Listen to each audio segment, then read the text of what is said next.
Now, this is a scary number. Over 200 South Africans die of heart disease and stroke every single day. Let that sink in. Over 200 people just in South Africa every single day. Cardiovascular issues is largely caused by poor lifestyle and diet. So yesterday on World Heart Day, experts raised awareness of matters that should be close to your heart. Let's get some more tips from Tamaryn Green Nxumalo. Tamaryn, thank you so much, Dr. Tamaryn, for joining us this morning. Very scary statistics that we see there. Perhaps talk to us about the current situation in terms of the health of the hearts of South Africans. Definitely. Good morning, Jenna-Lee. Thank you so much for having me. Before I answer that question, I just want everyone to know that I'm speaking as someone who's not necessarily a specialist in this field, but someone who is speaking from, general knowledge and the level of that I've reached as a general doctor. So yes, this definitely still is a very significant and prevalent problem in South Africa. And there are a lot of factors that contribute to this that we need to consider, especially in our country.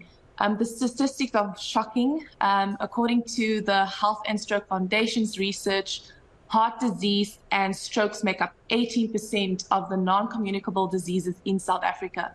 NCDs referring to, cancer, cardiovascular disease, as well as respiratory disorders and so on. And as you mentioned, looking at the death rates, over 225 people die every day due to heart disease. Up to 10 people suffer from strokes hourly in South Africa. And we also see that this corresponds a lot with the fact that it's mostly prevalent in low to middle income countries, and South Africa is a middle income country. So we do have to be looking a lot better at our hearts. Absolutely. What is interesting, though, Tamaryn, is that 80% of heart disease and strokes can be prevented. Looking at what you just said now, that it's prevalent in the lower to middle income brackets, is it that we can't afford healthy food? Is it that we can't afford a healthy lifestyle? In my opinion, I think, as I mentioned, there's a lot of factors to it. And in South Africa specifically, I believe that living an unhealthy lifestyle is one of the top 3 reasons that we have such a high prevalence of heart disease.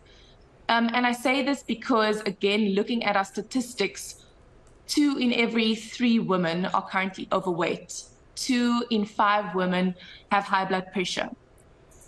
A third of men are smoking at the moment. These are all risk factors for health, for cardiovascular disease.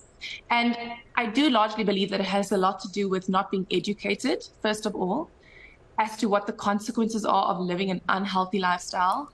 And secondly, it does have to do with our health system. Not everyone has access to healthcare, unfortunately, and majority of South Africans do access public health. And why I say this is because that is where you are going to be educated around these diseases, as well as where we can do screening. Because if you check your blood pressure regularly, this is a preventative method. This is something to detect that you have heart disease or to prevent you from getting heart disease. And as you said, 80% of heart disease can be prevented before the age of 65 if you simply change the way you live. So it has a lot to do with education as well. Let's then have a look at the impact, you touched on it now, of hypertension on the heart, Tamaryn. Yes. So hypertension is one of the biggest risk factors, and it's also very prevalent in South Africa. So if you look at the number of different risk factors, hypertension is only one of them. There is a combination of factors. You can look at age. The older you are, the more at risk you are of developing heart disease.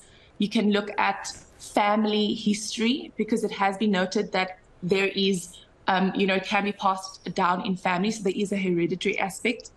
So someone who has hypertension is already very highly more at risk of developing heart disease. So it's very important for them to then not have the other contributing factors, such as having an unhealthy lifestyle, not being active, eating unhealthily.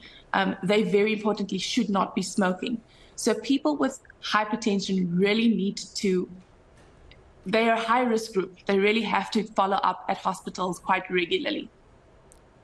Tamaryn, just quickly, how do I know that it's time for me to have my heart checked out? Do I wait until I feel palpitations, until I feel the strain on my heart, or how do I know it's now time for me to go see the doctor?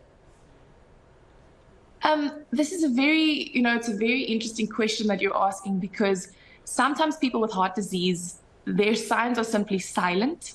They don't have any symptoms, and they just end up in hospital when they actually have the heart attack, or, when something drastically goes wrong. So my suggestion would be that, first of all, be cognizant of your health in general. Take care of yourself. Number two, if you do have access to healthcare, go for your regular checkups, maybe every second year, and do a proper screening to see if you have any of the signs or symptoms of heart disease. But just to give you an idea of things you can look out for, so we have things that are symptoms, and then we have things that are signs. Symptoms would be if you're feeling that you're really fatigued or very tired often or more regularly. If you are feeling that your heart flutters or you are having heart palpitations.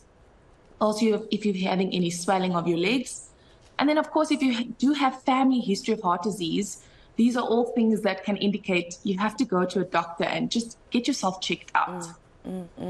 Thank you so much for your time and sharing that very crucial information with us this morning. We were talking to Dr. Tamaryn Green Nxumalo. As we mentioned, remember that 80% of heart disease and strokes can be prevented. While